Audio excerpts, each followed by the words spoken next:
je suis à terre, la tête au sol, trahi par mon frère. Je passe de l'amour à la haine, du paradis à l'enfer. Je passe les frontières sans visa, ici débute une nouvelle ère. La vengeance sur mon visage, la douleur et la colère. La haine c'est pas mon truc, je préfère parler d'amour. Il paraît qu'il arrive, t'es sûr, il a dû faire un détour. C'est comme une tempête qui prend tout sur son passage.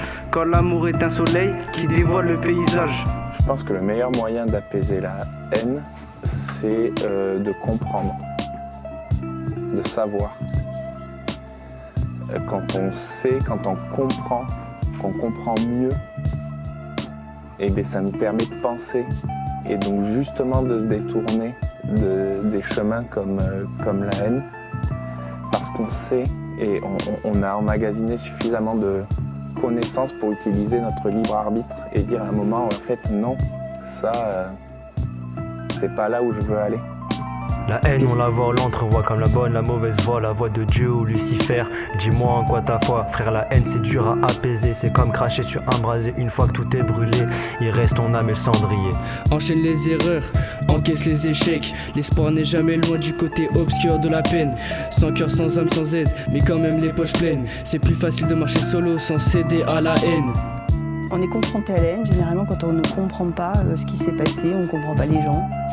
Et depuis je m'affirme, si je brille et commence à saphir devant la lune, nouveau chapitre. Mais moi je demande juste un tercet pour raconter pas percer. Comme je suis mon propre adversaire, ça vaut guide tous mes versets. Et je parle de toi la nuit, victime des insomnies. J'écris l'amour que personne lit. Quand les boissons, les liqueurs sont l'inverse de tout ce qu'on a pu vivre. Attiré par la pluie, les pleurs voient pas au paradis. Et pourquoi je parle de tout ça, au fond c'est même pas ma vie.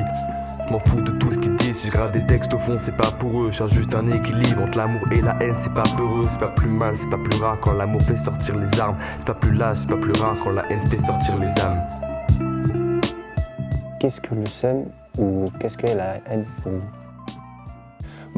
Quand j'entends le seum, j'entends, oui, enfin voilà, j'ai le seum, je suis dégoûté, voilà. Un petit peu envieux, voilà, ça me fait chier, j'aurais bien voulu avoir. Avoir le seum, c'est un mot de jeune pour dire être dégoûté. Dégoûté de quelque chose. Le seum? Le désespoir? Pour moi, le seum, je pense que c'est une forme de dégoût, mais de gros dégoût. En fait, c'est quelque chose qui va nous arriver. Et en fait, le seum va arriver et ça va faire qu'on va vouloir arrêter tout, juste se mettre dans son lit et plus bouger. Genre le seum, c'est vraiment prendre le gros dégoût, quoi. Le seum, alors il me semble que c'est quand je suis pas bien, j'ai le seum, j'ai la haine, ça va, je suis dégoûtée. Pour moi, c'est ça. Qu'est-ce qui pousse à la haine? Qu'est-ce qui pousse à la haine? Il y a des choses qui me mettent en colère. Notamment les inégalités, tu vois, sociales, les guerres, les dictatures, ce genre de choses. Le sexisme, voilà, l'homophobie, ce genre de choses, ça m'énerve particulièrement. De là à me déclencher de la haine, non. Parce que je n'ai pas envie de réagir comme ces gens-là et j'ai pas envie d'être dans un système où tu te sens pas bien, en fait, de ressentir cette colère-là, tu vois. Et je préfère prendre le contre-pied de ça. Mais ce genre de choses, ça peut extrêmement énerver. Ouais. Ce qui me pousse à la haine, ça va vraiment pour que je sois dans un état de haine, faut le faire. Hein. Alors là, je pense que la haine, je suis impeccable. J'ai rien à dire là-dessus. La haine, il n'y a pas. La peur. Pour moi, c'est quelque chose qui te met vraiment en rogne, hors de tes principes. Est-ce que pour vous, on peut être consumé par la haine? Quand on éprouve de la haine, on s'auto-détruit. Donc faut surtout pas rester avec ça. Il faut surtout essayer de le transformer par l'action, par identifier ce qui nous pousse à la haine et puis savoir que c'est à soi qu'on fait du mal, donc pas rester avec ce sentiment-là. Il y a moyen de pas rester, même si c'est difficile. Oui, parce qu'il y a des gens extrêmement rancuniers et je pense qu'il y en a qui s'en nourrissent même de la haine, qui ne vivent qu'à travers ça. Oui, je pense que de toute façon, si on vit dans la haine, ça doit être très compliqué d'exister. Voilà, quoi. Qu'est-ce qui apaise la haine? On peut pas, tant qu'on éprouve de la haine, on ne peut pas être apaisé. Il faut faire un travail sur soi. Parce que par moment, en fait, on ne peut